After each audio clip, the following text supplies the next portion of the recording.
ఆదికాండము 1వ అధ్యాయము 1వ వచనాన్ని మనం ధ్యానించబోతున్నాం. ఆదియందు దేవుడు భూమి ఆకాశములను సృజించెను. ఇందులో ఉన్నటువంటి వాస్తవాలను మనం పరిశీలన చేయడానికి ప్రయత్నం చేస్తున్నప్పుడు ఈ విశ్వానికి ఒక ప్రారంభం ఉంది అనేటువంటి మహాసత్యంతో బైబిల్ గ్రంథం ప్రారంభమవుతుంది. అయితే ఆధునిక విజ్ఞాన శాస్త్రం అనగా మోడర్న్ సైన్స్ విశ్వం ఎల్లప్పుడూ ఉనికిలోనే ఉంది అనేటువంటి ఒక నమ్మకాన్ని లేకపోతే ఒక సిద్ధాంతాన్ని గతంలో నమ్మినప్పటికీ, అయితే కాలక్రమేణా విశ్వానికి ఒక ప్రారంభం ఉంది అనగా బిగినింగ్ ఉందని అంగీకరించక తప్పలేదు. అయితే ఈ వచనంలో మోషే మానవ గ్రంథకర్త ఆదికాండమును రాసినటువంటి మానవ గ్రంథకర్త పరిశుద్ధాత్మ ప్రేరణ ద్వారా రాసినటువంటి పదాలు ఏవైతే ఉన్నాయో అవి కేవలం ఆధ్యాత్మికమైనటువంటి మాత్రమే కాదు, కొన్ని వాస్తవాలను మనకు తెలియజేసేటటువంటి ఆ సమాచారం ఆ పదాల్లో ఉంది. ఏంటి ఆ పదాలు? అవి శాస్త్రీయమైనవి అనగా సైంటిఫిక్ సంబంధించినటువంటి విషయాలు మనకు తెలియజేస్తుంది. అంతేకాకుండా భౌతిక విశ్వం దాని యొక్క మనుగడ సాగించడానికి అవసరమైనటువంటి ఆ ప్రాథమిక అంశాలు ఏంటి అనే విషయాన్ని మనం పరిశీలన చేయడానికి ప్రయత్నం చేస్తున్నాం. అందులో మొదటిది కాలము అనగా టైం, రెండవది శక్తీకరణ లేకపోతే కర్త, దీన్ని ఫోర్స్ అన్నాం. మూడవది చర్య అనగా యాక్షన్, నాలుగవది స్థలము అనగా స్పేస్, ఐదవది పదార్థము అనగా మ్యాటర్. సో ఈ ఒక్క వచనంలోనే క్రమబద్ధంగా సృష్టి అంతా క్రమబద్ధంగా అమర్చబడినటువంటి 5 ప్రాముఖ్యమైనటువంటి విషయాలు దేవుని యొక్క అద్భుతమైనటువంటి జ్ఞానాన్ని మనకి చూపిస్తున్నాయి. ఆదియందు అనేటువంటి విషయాన్ని మనం పరిశీలన చేస్తున్నప్పుడు అది టైంని అనగా కాలాన్ని మనకు పరిచయం చేస్తుంది. రెండవది దేవుడు అనేటువంటి అంశాన్ని మనం పరిశీలన చేస్తున్నప్పుడు యావత్తు సృష్టి వెనకాల ఉన్నటువంటి ఫోర్స్ అనగా శక్తి, దాని గురించి మనకు వివరిస్తుంది. మూడవది సృజించను అనేటువంటి ఆ పదాన్ని మనం పరిశీలన చేస్తున్నప్పుడు అది చర్యను అనగా యాక్షన్ను మనకి తెలియజేస్తుంది. నాలుగవది ఆకాశములను అనేటువంటి ఆ పదాన్ని మనం పరిశీలన చేస్తున్నప్పుడు అది స్పేస్ స్థలం గురించి మనకు మాట్లాడుతుంది. ఐదవది భూమి అనేటువంటి ఆ పదాన్ని మనం ఆలోచన చేస్తున్నప్పుడు అది పదార్థాన్ని అనగా మ్యాటర్ని గురించి మనకు వివరిస్తుంది. సైన్సు కనిపెట్టడానికి 1000 సంవత్సరాల ముందే దేవుడు తన వాక్యము ద్వారా ఈ సత్యాన్ని మనకు తెలియజేశారు. తదుపరి విషయాలు మనం ఆలోచన చేయడానికి ప్రయత్నం చేస్తున్నప్పుడు మూల హీబ్రూ భాష నేపథ్యాన్ని మనం పరిశీలన చేస్తే, ఎందుకంటే బైబిల్ మొట్టమొదటిగా హీబ్రూ భాషలో వ్రాయబడింది కనుక మూల హీబ్రూ భాష నేపథ్యాన్ని కనుక మనం పరిశీలన చేయడానికి ప్రయత్నం చేస్తే ఇక్కడ దేవుడు అనేటువంటి పదానికి ఎలోహిం అని వాడబడింది.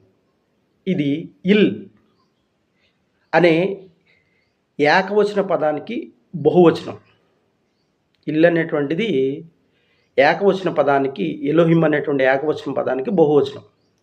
సో బైబిల్ ప్రారంభంలోనే దేవుని పేరును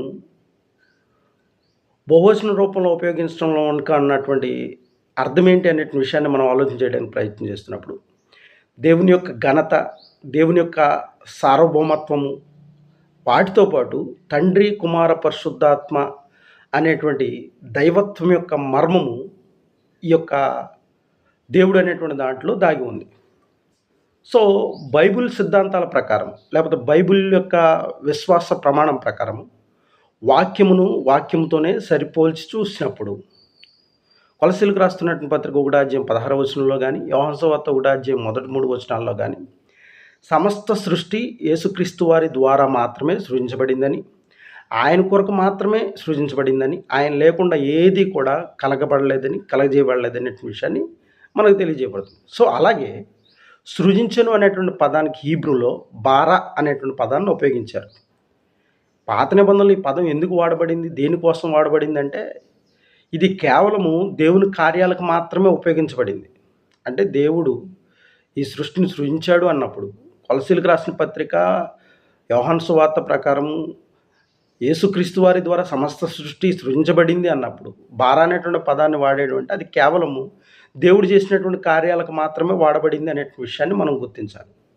సో దేవుడు మాత్రమే ఏ పదార్థము లేనటువంటి శూన్యము నుండి నూతనంగా సృష్టించగలడు. అయితే మనుషులు తమ యుద్ధ ఉన్నటువంటి పదార్థమును అనగా ఇవ్వబడినటువంటి పదార్థమును దేవుడి ద్వారా ఇవ్వబడినటువంటి పదార్థమును ఉపయోగించి అనేక విషయాలు తయారు చేస్తున్నారు. కానీ దేవుడు మాత్రమే శూన్యం నుండి ఏ పదార్థం లేకుండానే సమస్త సృష్టిని సృజించాడు.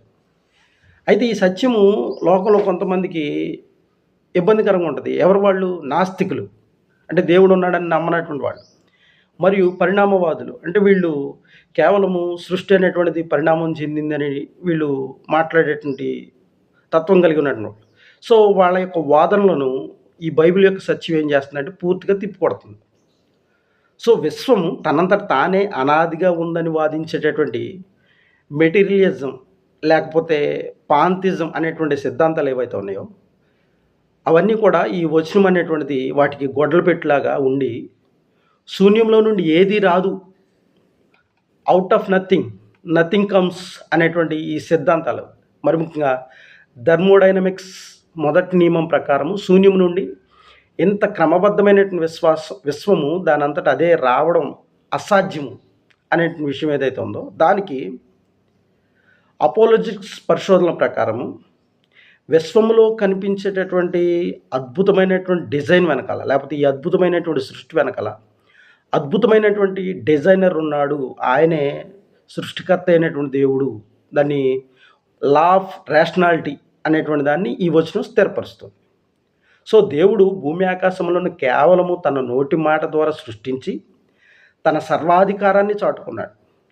మానవాళి రక్షణ కొరకు దేవుడు కలగజేయబోయే మహా ప్రణాళికకు ఈ భౌతిక సృష్టి అనేటువంటిది పునాదిగా ఉంది. సో దేవుడు మానవుణ్ణి నివసింపచేయడానికి ఇంతటి విశాలమైనటువంటి విశ్వాన్ని ఎంత అద్భుతంగా సిద్ధం చేశాడో మనకి తదుపరి వచనాల్లో దైవ గ్రంథం మనకు తెలియజేస్తుంది. సో మానవునిగా నీ యొక్క జ్ఞానము పరిమితమైంది. అనంతుడైనటువంటి దేవుని ఎదుట నీ యొక్క వెరిజ్ఞానాన్ని ప్రదర్శించి దేవునికి అవిధేయుడు అవ్వొద్దు. దేవుడు సమస్త సృష్టిని సృజించి తానున్నాడు అంటానికి రుజువుని మన మధ్యలో పెట్టాడు. కాబట్టి ఇవ్వబడినటువంటి ఆ రుజువులను మనం గమనిస్తూ సృష్టికర్త అయినటువంటి దేవునికి మనం లోబడేటువంటి ప్రయత్నం చేద్దాం. మానవ సంబంధమైన జీవితాలను ఆయన ఎదుట విధేయతతో లోపరుచుకునే ప్రయత్నం చేద్దాం. అప్పుడు దేవుని యొక్క ఉన్నతమైనటువంటి కృప మానవులమైనటువంటి మన పక్షాన ఎప్పుడు కూడా నిరర్ధకం అవ్వకుండా ముందుకు కొనసాగుతుంది. కాబట్టి విషయాన్ని గమనిద్దాం. అందరికీ వందనాలు.